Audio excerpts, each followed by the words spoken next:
From the portal, click on Storage to get started with a new storm capture design. Each of our tools will begin with the same project information screen. The fields with the asterisk are required in order to proceed. This includes the project name and the zip code. The city and state will auto-populate based on the zip code entered.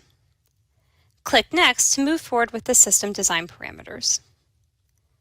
The tool works best in full screen mode, similar to AutoCAD. Click on the expand arrows to go full screen. Escape takes you back to the normal view. The first items are to gather information on system design and to denote any special design requirements, such as seismic. Start by selecting the appropriate loading for your site. Standard storm capture designs accommodate HS20, but additional loading scenarios can be accommodated. Next, select the system type from infiltration, detention, or retention. Toggle seismic and watertight as applicable for your site. Next, begin entering the specific storage requirements and internal height for your system.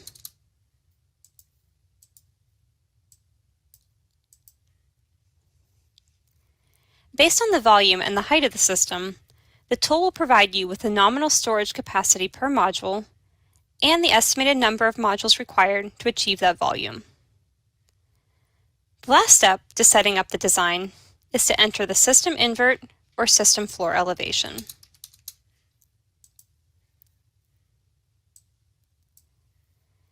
Note the top of module elevation is auto-calculated based on the internal height and the standard top slab thickness. If groundwater is present on site and is located above your system invert, click the box. This is a signal to our internal design team that additional buoyancy calculations and measures may be required. Enter your groundwater elevation.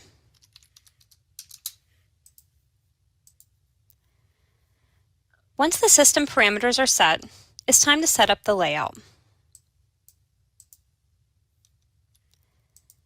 Select a template from Rectangle, Square, or Custom. Rectangle and Square will require additional information on available length and width to generate a layout. Custom allows you to freeform the system and is appropriate on sites with irregular footprints.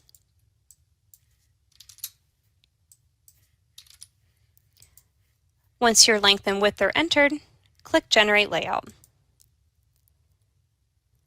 Your system will populate in the workspace.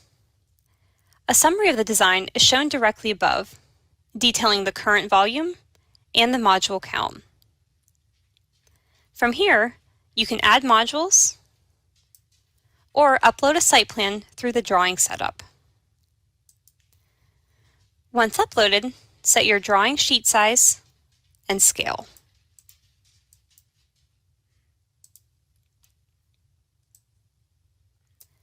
The plan position and adjustment buttons allow you to move, shift, or rotate the site image in the background.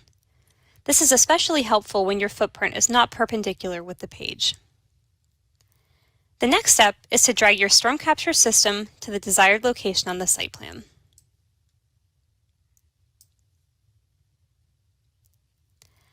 Highlighted modules are active and are ready for editing. Click Select All to move the full system at once.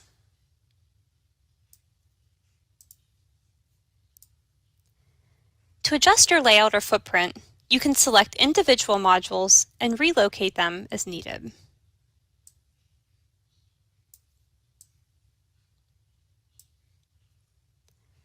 You can also rotate modules.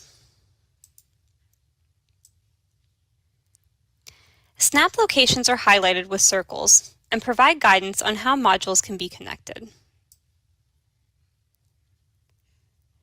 In the workspace, you can also add or delete modules. A module is highlighted in red to note that it is not connected to the larger system.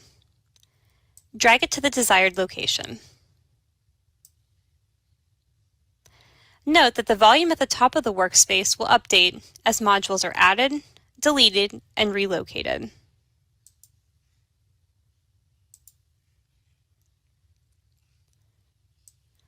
Once your system layout is set, the next step is to add features, such as pipes and access openings, through the module design.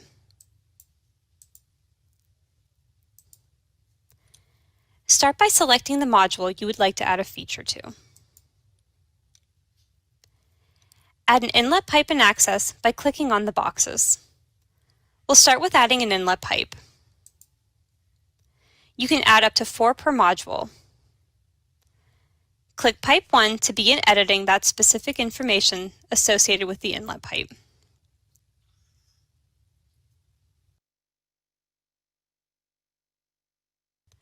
The wall location dropdown provides the available exterior walls where a pipe can be physically located. Select the location and enter the pipe invert elevation.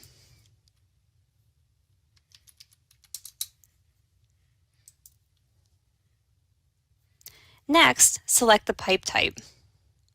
In this case, an inlet pipe. An outlet designation allows you to add a built-in outlet control wall. We'll get to that in a minute. Select your pipe material and diameter from the drop-downs. The last step for the pipe is to position it along the wall. Drag the position using the sliding scales. The angle can also be adjusted this way.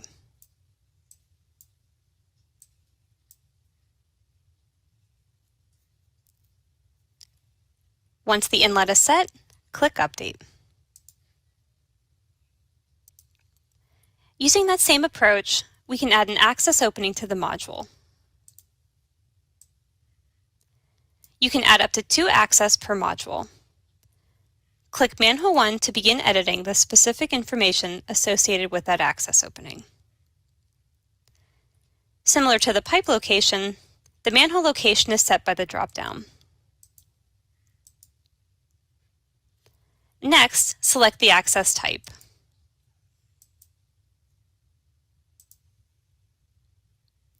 Finally, enter your rim elevation.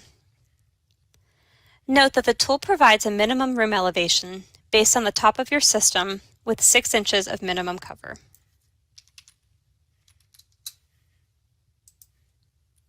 Click Update. Follow those same steps for additional inlet or access locations.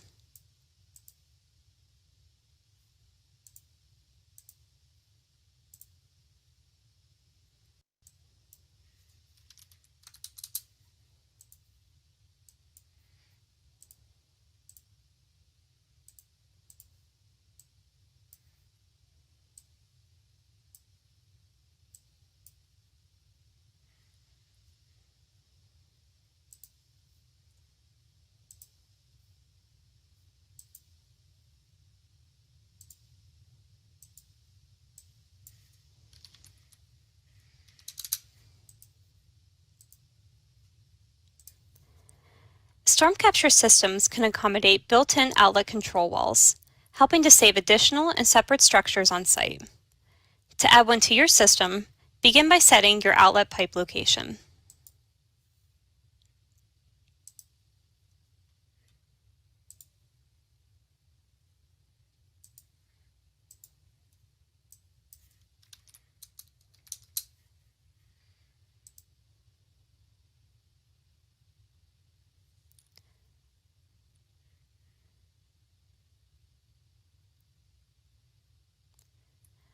Once the location and the invert elevation are set, click on the outlet pipe. And then check the box to add a weir wall for outlet controls. The weir can be set on the short or long axis. Window and door locations will automatically update to avoid conflict with the added wall.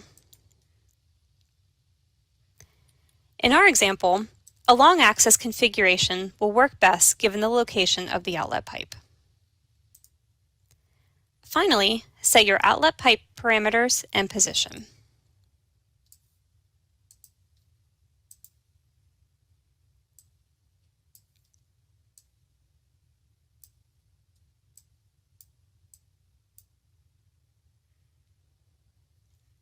click Update. It's good practice to have an access upstream and downstream of your outlet control wall to allow for future maintenance considerations. Since we have access points upstream in the system, we'll add in an additional one downstream of the weir.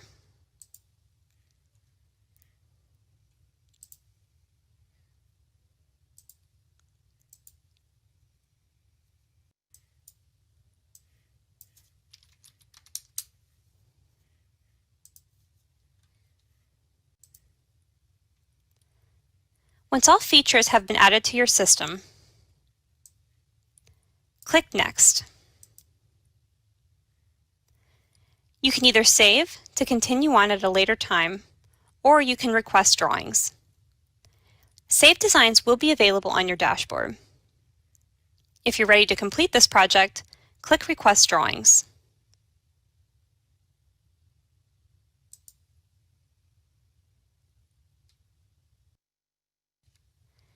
An email will be sent to you with your design and details in a matter of minutes.